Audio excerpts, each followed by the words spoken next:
ನಮಸ್ಕಾರ. Praise the lord. ನಿಮ್ಮೆಲ್ಲರಿಗೂ ದೇವರ ಅತಿ ಪರಿಶುದ್ಧವಾದ ನಾಮದಲ್ಲಿ ನಾನು ವಂದನೆಗಳನ್ನು ಹೇಳ್ತೇನೆ. ಇವತ್ತಿನ ದಿನದಲ್ಲಿ ಕೂಡ ನಾವು ದೇವರ ವಾಕ್ಯವನ್ನು ನಾವು ಧ್ಯಾನ ಮಾಡಿಕೊಳ್ಳೋಣ.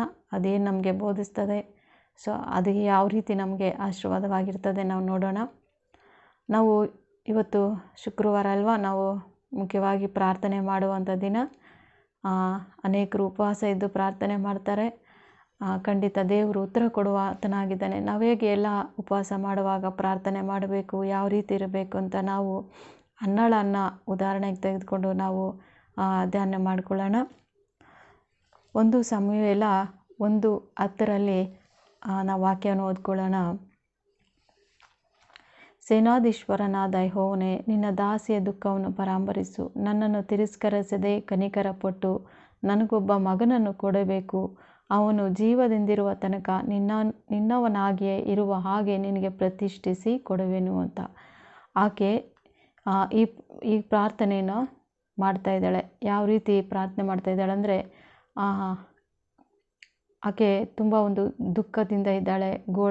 ಅವಳಿಗೆ ಒಂದು ಕಣ್ಣೀರಿನಿಂದ ದೇವ್ರ ಹತ್ರ ಬಂದು ಪ್ರಾರ್ಥನೆ ಮಾಡ್ತಾ ಇದ್ದಾಳೆ.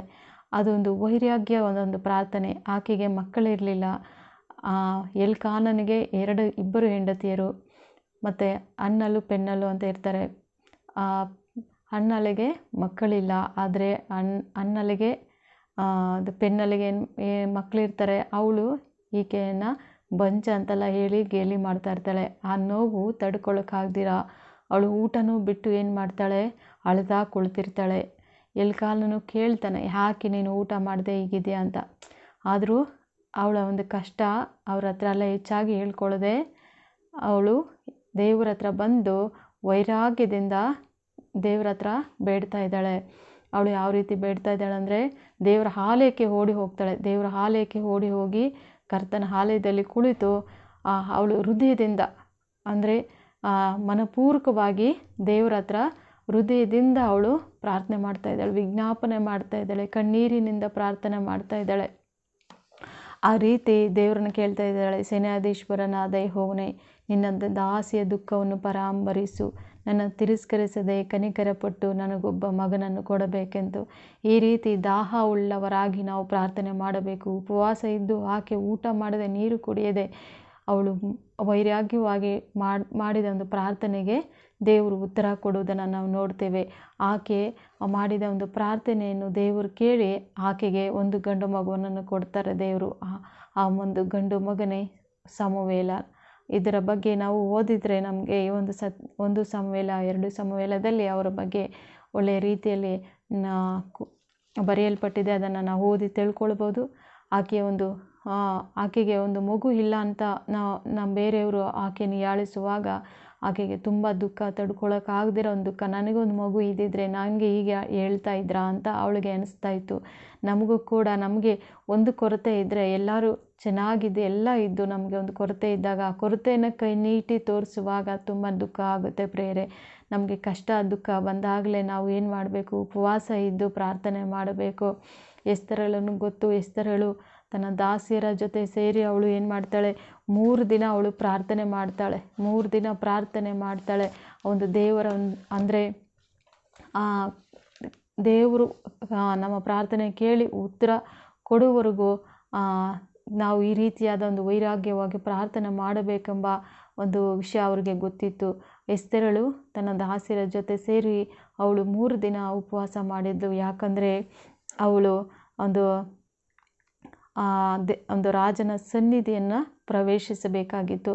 ಅದಕ್ಕೆ ಅವನು ಪ್ರವೇಶಿಸಲಿಕ್ಕೆ, ಆ ರಾಜನನ್ನು ಸಂಧಿಸಲಿಕ್ಕೆ ಎಲ್ಲರಿಗೂ ಭಯ ಆಗ್ತಿತ್ತು. ಅವಳು ಧೈರ್ಯವಾಗಿ ಮುಂದೆ ಹೋಗಿ ಆ ಒಂದು ರಾಜನ ಒಂದು ಸನ್ನಿಧಿಗೆ ಅವಳು ತಲುಪಿದ್ಲು. ಅವಳು ಯಾಕೆ ಗೊತ್ತಷ್ಟು ಧೈರ್ಯವಾಗಿ ಹೋದ್ಲಂದರೆ, ಆಕೆ ಮಾಡಿದ ಒಂದು ಉಪವಾಸದ ಪ್ರಾರ್ಥನೆ ಬಲವಾಗಿತ್ತು.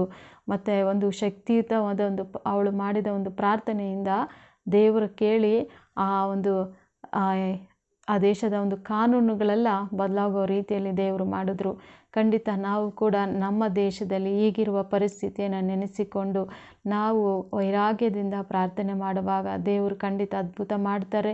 ನಾವು ಹೃದಯದಿಂದ ಹೇಗೆ ಅನ್ನಲು ಯಾವ ರೀತಿ ದೇವರನ್ನು ಹುಡುಕಿಕೊಂಡು ದೇವರನ್ನು ಯಾವ ರೀತಿ ಪ್ರಾರ್ಥಿಸಿದಳು ಆ ರೀತಿಯಲ್ಲಿ ನಾವು ಹುಡುಕಬೇಕು ಪ್ರೇರೆ.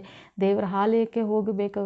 ದೇವರಲ್ಲಿ ನಾವು ಕುಳಿತು ಕಣ್ಣೀರಿನಿಂದ ಉಪವಾಸದಿಂದ ನಾವು ಊಟವನ್ನು ಬಿಟ್ಟು ಉಪವಾಸದಿಂದ ಇಲ್ಲ ದೇವರು ಇದು ಕೊಡಲೇಬೇಕು ಅನ್ನೋ ರೀತಿಯಲ್ಲಿ ನಾವು ಮನಪೂರ್ವಕವಾಗಿ ನಾವು ಪ್ರಾರ್ಥನೆ ಮಾಡಿದೆ ಆದರೆ ಖಂಡಿತ ದೇವರು ಅನ್ನಳಿಗೆ ಮಾಡಿದ ಒಂದು ಅದ್ಭುತವನ್ನು ನಮ್ಮ ಜೀವಿತದಲ್ಲಿ ನಾವು ಕೋರಿದ್ದನ್ನು ನಾವು ಬೇಡದನ್ನು ದೇವರು ಕೊಡುತ್ತಾನೆ ಪ್ರೇರೆ.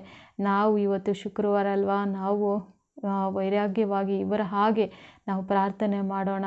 ನಮ್ಮ ದೇಶಕ್ಕಾಗಿ, ನಮ್ಮ ದೇಶದ ಒಂದು ಎಲೆಕ್ಷನ್ಗಾಗಿ, ಒಂದು ಒಳ್ಳೆಯ ಸರ್ಕಾರವನ್ನು ದೇವರು ಕೊಡುವುದಕ್ಕಾಗಿ, ದೇಶದ ಒಂದು ಸಮಾಧಾನಕ್ಕಾಗಿ ನಡೀತಿರುವ ಎಲ್ಲ ದುಷ್ಟನ ಒಂದು ಎಲ್ಲ ಕೆಟ್ಟತನಗಳು ಯೇಸುವಿನ ನಾಮದಲ್ಲಿ ಲಯವಾಗಬೇಕು.